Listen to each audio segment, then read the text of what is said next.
मैं हूँ विशाल वैभव। अभी जो है हम पटना एनसीपी एसपी कार्यालय के पास है। आपको बता दें कि एनसीपी एसपी के प्रदेश अध्यक्ष यानी शरद पवार गुट के प्रदेश अध्यक्ष राहत कादरी ने बड़ी घोषणा की है, बड़ा बयान उन्होंने दिया है। चूंकि अभी हाल ही में 2 दिन पहले दिल्ली में जो है बिहार सरकार के पूर्व मंत्री रेणु कुशवाहा जो कि एनसीपी एसपी का दामन थाम चुकी हैं, तो उसी संदर्भ में इन्होंने बयान दिया है। क्या कुछ उनका कहना है, पहले आप उनके बयान को सुनिए।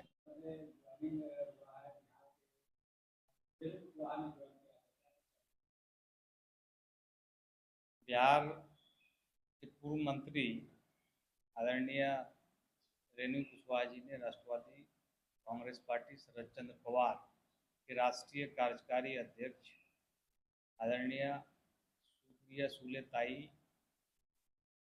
वो राष्ट्रीय महासचिव आदरणीय राजीव झा जी के शर्मा जी के समक्ष सदस्यता ग्रहण की है और इसका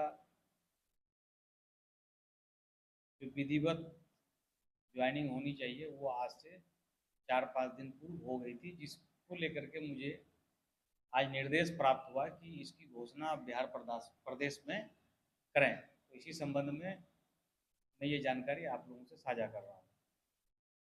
क्या लग रहा सर कि जिस तरह से लगातार एनसीपी एसपी में जो है जिस तरह से लोग ज्वाइन कर रहे हैं, तो बिहार में कितना मजबूत होगा एनसीपी?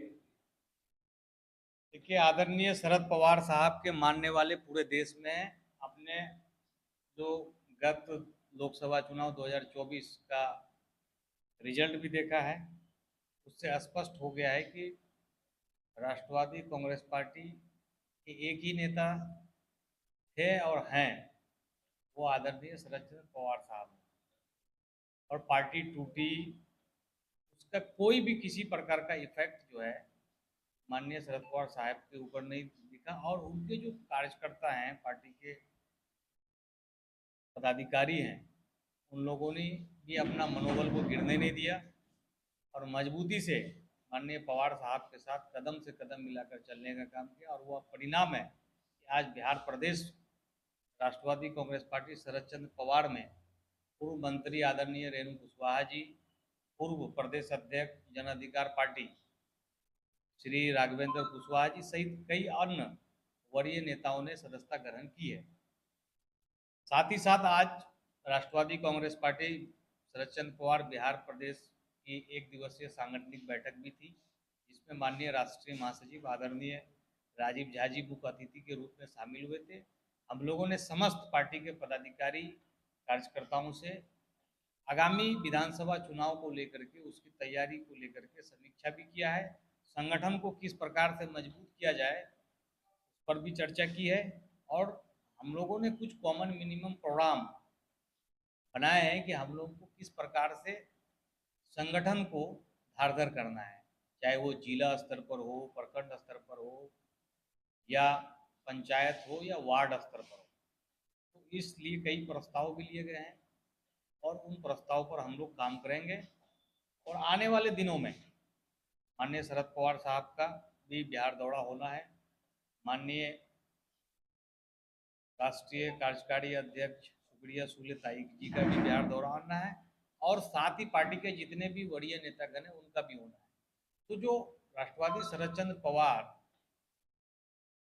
अपनी खोई हुई ताकत को वापस करने के लिए प्रयास कर रही है, मुझे पूरा यकीन है। और जो कार्यकर्ताओं और नेताओं का सहयोग हम लोगों को मिल रहा है, इससे स्पष्ट है कि माननीय पवार साहब के मानने वाले अभी हैं। और जो उन्होंने देश के लिए काम किया है और धर्मनिरपेक्ष ताकत को मजबूत करने के लिए जो काम किया है, उसके मानने वाले हमेशा की तरह आज भी वही है। वक्त बोर्ड संशोधन बिल लाया जा रहा था, क्या? देखिए, इस संबंध में पार्टी के राष्ट्रीय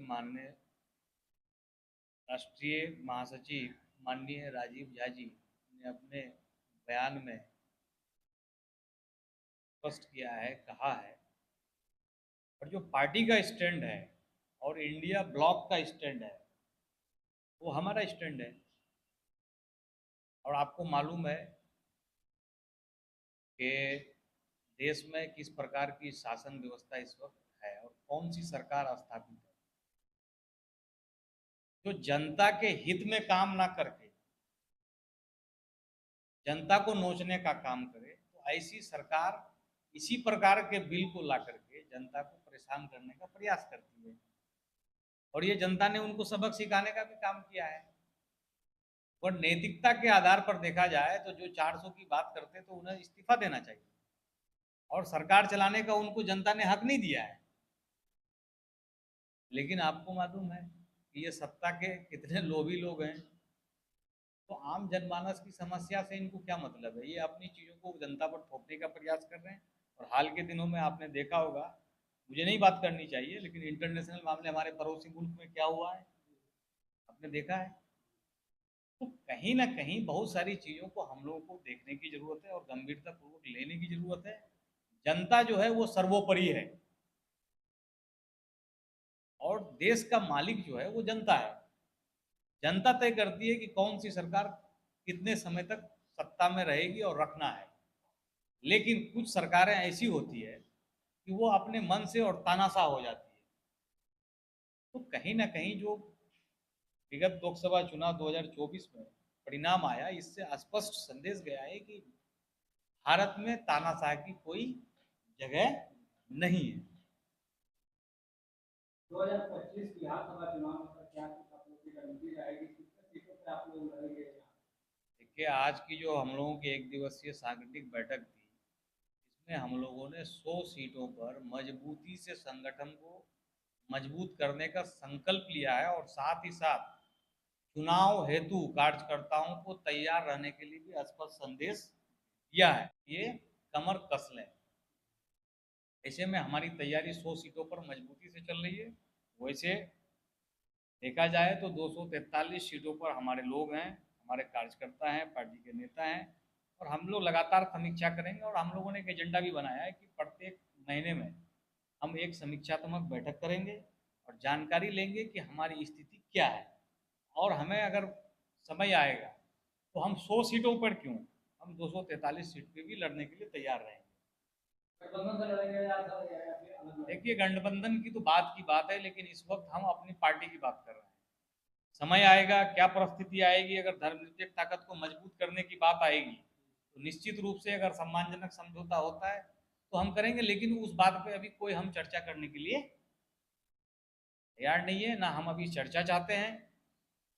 जब समय आएगा बात होगी, लेकिन उससे पहले हम संगठन को मजबूत करना चाहते हैं। जो हमारे पार्टी के नेता वर्कर मेहनत करना चाहते हैं, वर्षों से लड़ रहे हैं, उनकी भी चुनाव लड़ने की हार्दिक इच्छा होती है। कहीं ना कहीं उन चीज़ों को भी ध्यान रखा जाता है संगठन में, तो इस दिशा में हम लोग काम करते हैं। फिर सवाल होगा, आम आदमी पार्टी मुंबई में जो है अकेले चुनाव लड़ने की बात।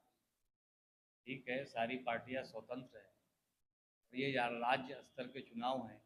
अगर उनको लगता है कि उनकी उपस्थिति वहाँ मजबूत है तो निश्चित रूप से वो एक पॉलिटिकल पार्टी है, रजिस्टर्ड पार्टी है, वो अपना निर्णय ले सकती है, वो स्वतंत्र है, वो जनता के बीच में जाएगी। जनता किस हद तक उसको सपोर्ट करती है, अपना समर्थन देती है, ये तो आने वाला समय बताएगा। लेकिन चुनाव लड़ना और चुनाव से परिणाम निकाल के लाना, ये दोनों अलग अलग बातें हैं।